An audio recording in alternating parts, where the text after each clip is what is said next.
Assalamualaikum warahmatullahi wabarakatuh. Perkenalkan, nama saya Mevi Daftar Bella.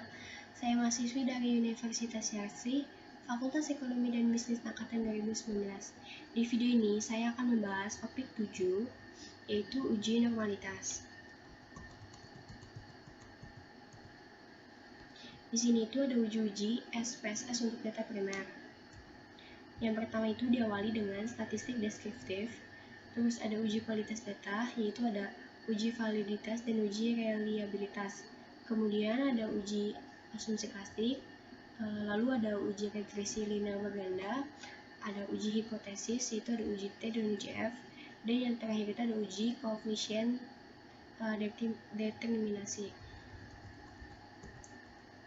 Di sini kita akan membahas uji asumsi klasik, yaitu di sini ada 3. Yang pertama itu ada uji normalitas, ada uji multikolonialitas, kemudian ada uji heteroskedastisitas.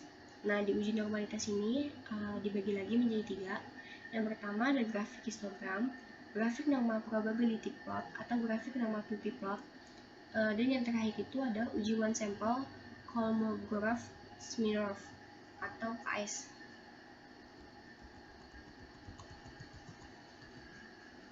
Di sini menurut Ghazali, uji normalitas bertujuan untuk menguji apakah dalam model regresi variabel pengganggu atau residual memiliki distribusi normal. Seperti diketahui bahwa uji T dan uji F mengasumsikan bahwa nilai residual mengikuti distribusi normal. Kalau asumsi ini dilanggar, maka uji statistik menjadi tidak valid untuk jumlah sampel kecil. Ada 2 cara untuk mendeteksi apakah residual berdistribusi normal atau tidak, yaitu dengan cara analisis grafik dan uji statistik.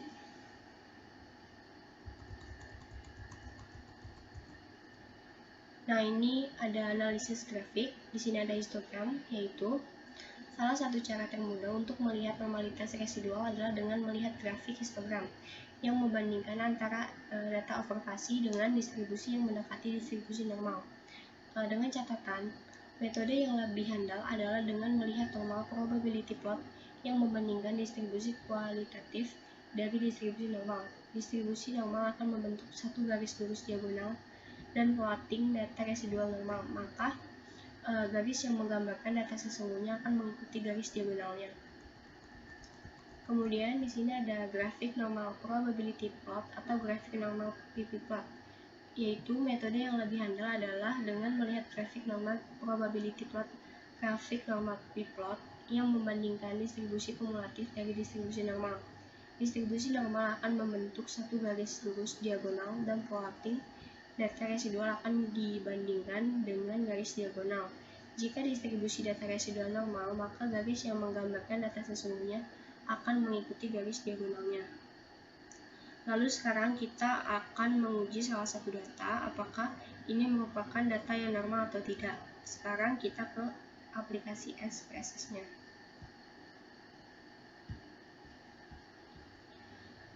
Ini data yang sudah tersedia. Setelah itu kita pastikan datanya berubah menjadi numerik ya.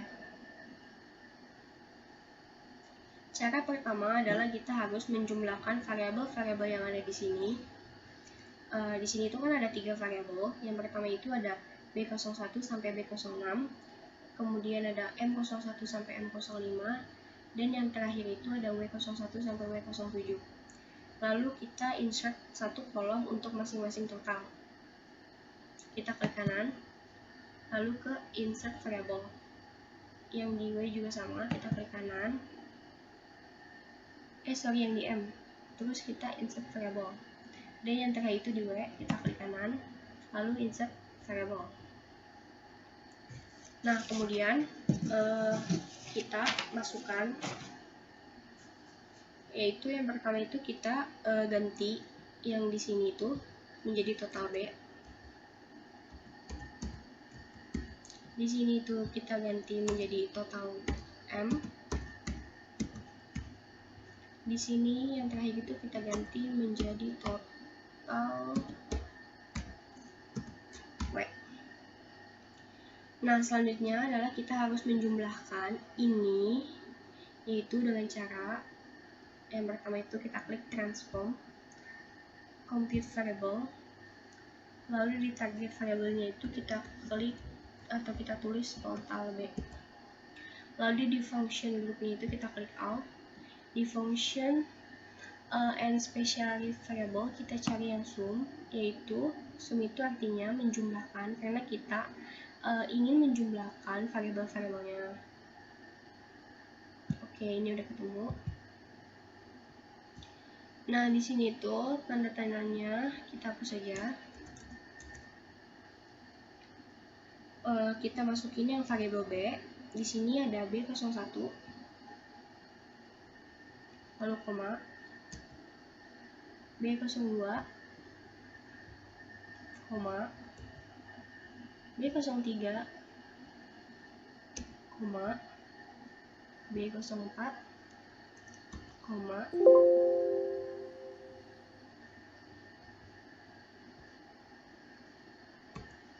B05, koma, dan yang terakhir itu B06.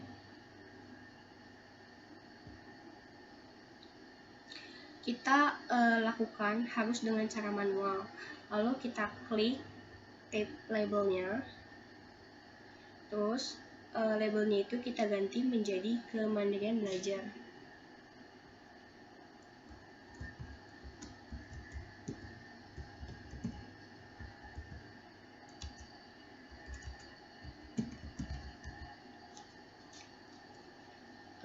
Ini ada variabelnya. Sebelumnya itu variabelnya kan x1. Kemudian klik continue.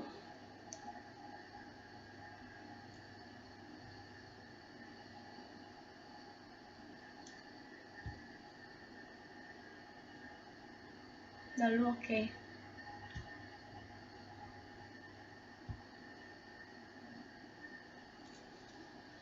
Di sini outputnya tergambarkan bahwa datanya itu sudah execute. Total B kemandirian belajar execute. Terus setelah itu kita pastikan di bagian measure kita ke SPSS. Di bagian measure ini udah berubah menjadi scale ya. Selanjutnya kita jumlahkan yang M, caranya sama. Kita klik transform, kita ke compute variable, terus ini kita ganti menjadi total M. Di sininya kita ganti ya.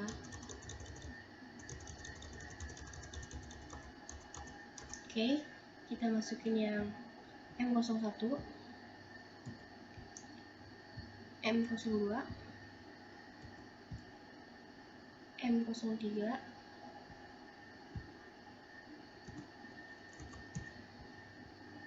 M04, dan yang terakhir itu M05.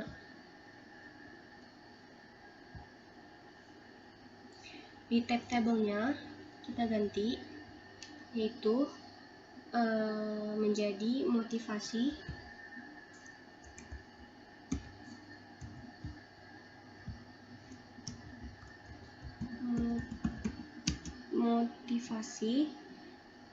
berprestasi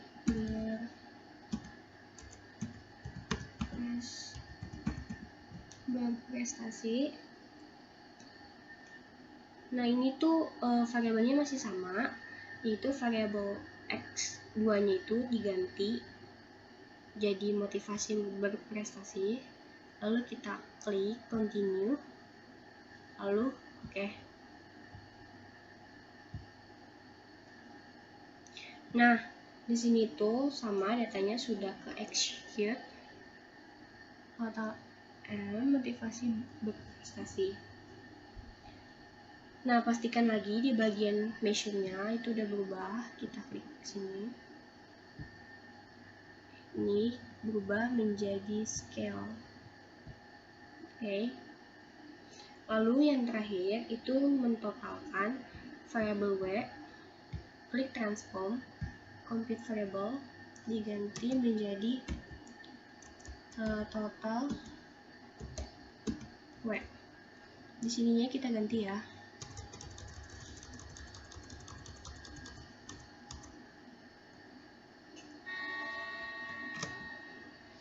Oke, kita masukin yang W01, jangan lupa koma, W02,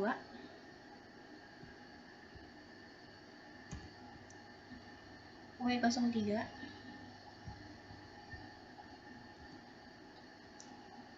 W04,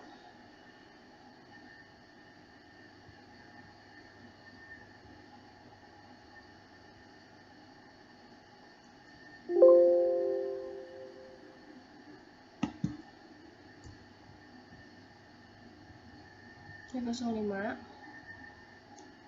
W06, dan yang terakhir itu W07.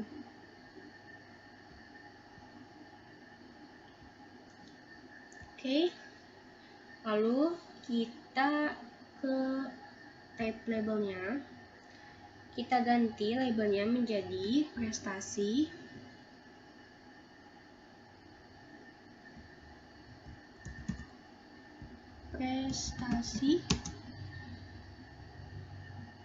praktikum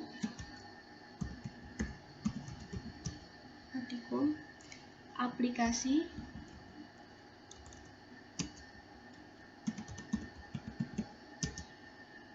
software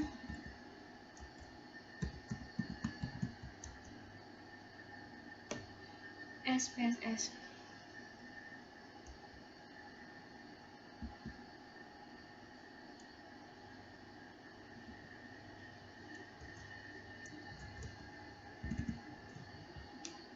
Lalu klik continue, lalu oke. Nah, di sini juga sama, yaitu praktikum yang tadi kan jadi yang Y tadi itu jadi udah diganti jadi praktikum prestasi praktikum aplikasi software SPSS. Di sini tuh udah outputnya udah keluar, udah ke execute. Pastikan lagi di bagian measure-nya itu udah berubah menjadi scale ya teman-teman. Setelah itu kita mau coba histogram dan ppplot. Caranya adalah yang pertama kita klik analyze, kita cari yang regression, lalu ke linear,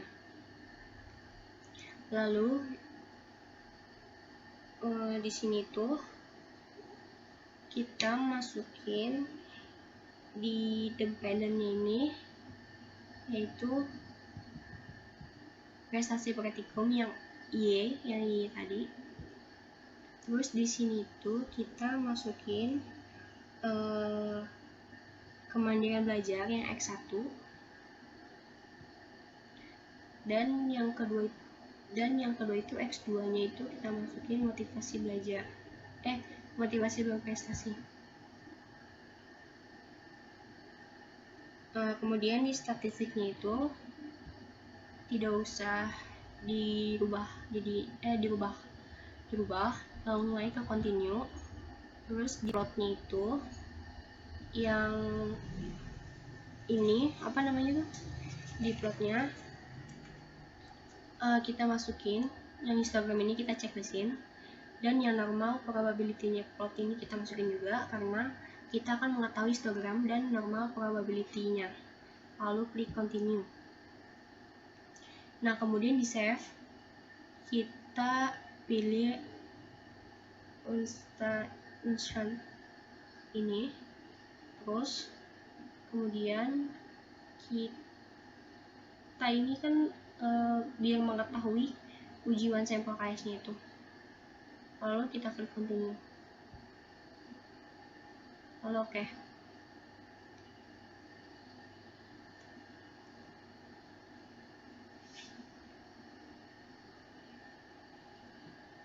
Di sini dikatakan bahwa diagram grafik histogram itu dia harus menyentuh ke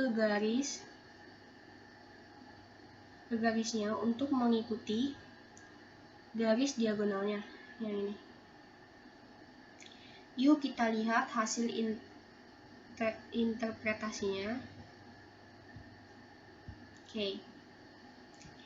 Kalau dilihat dari kasat mata, ini adalah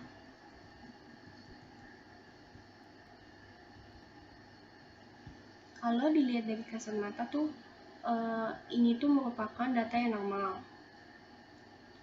Tapi sebenarnya kita tidak mengetahui kalau di angka min 4 itu sebenarnya terkena nggak sih gitu kayak garis di diagramnya gitu. Makanya kita nggak bisa gunain satu cara aja gitu. Jadi kita harus menggunakan cara-cara yang lainnya juga untuk mengetahuinya. Terus kalau dilihat yang ppplot, ini kan yang histogram ya. Kalau yang ppplot ini kita lihat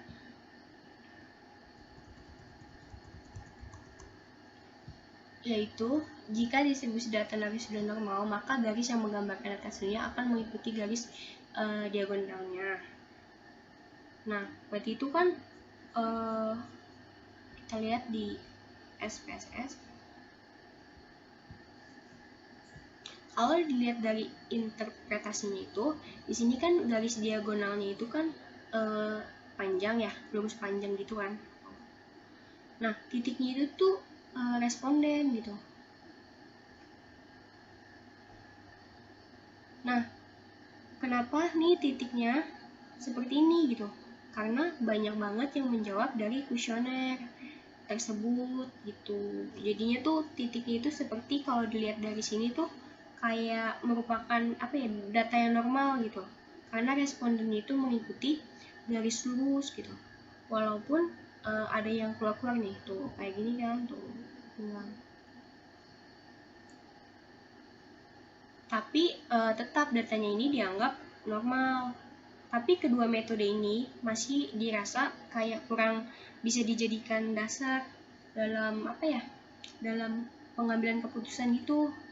Kalau normal cuma dilihat berdasarkan kasat mata aja gitu, kayak gini nih. Ini juga kan dilihatnya kayak normal gitu, padahal belum tentu sih itu normal gitu, karena kan ini dilihat dari kasat mata.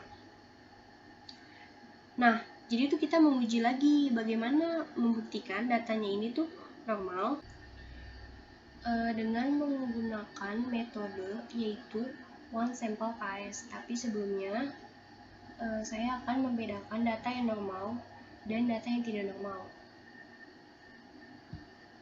Nah, contohnya ini seperti ini. Di sini ada jenis-jenis grafik histogram transformasi data tidak normal.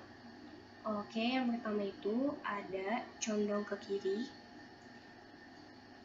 tumpul, yaitu moderate positive squamous. Lalu yang kedua itu ada substantial positive squamous, dia itu condong ke kiri lebih tajam ke atas. Lalu yang ketiga itu ada severe positive squamous, yaitu dia condong ke bawah kiri. Terus yang keempat ada moderate negative squamous, dia itu condong ke kanan tapi tumpul. Lalu yang kelima ada substantial negative squamous, dia itu condong ke kanan. Terus yang terakhir itu dia ada severe negative squamous, yaitu dia condong ke bawah kanan.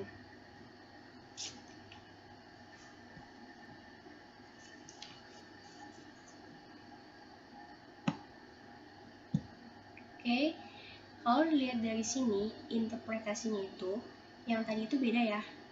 Kalau di sini gambarnya itu seperti lonceng, jadi seperti datanya itu normal, tapi data pengambilan keputusan ini masih ngambang gitu.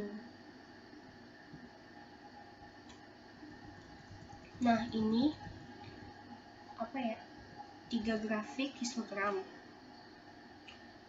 Ini juga merupakan grafik yang tidak normal karena ini tidak mengenai garis.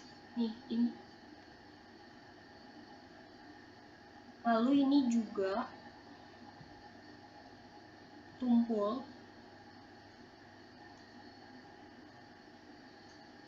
Nah, kalau ini kalau dilihat dari kasat mata, sebenarnya itu mirip dengan yang ini. Tapi kalau diperhatikan lebih jelas lagi, di sini itu garisnya tidak mengenai diagram matang.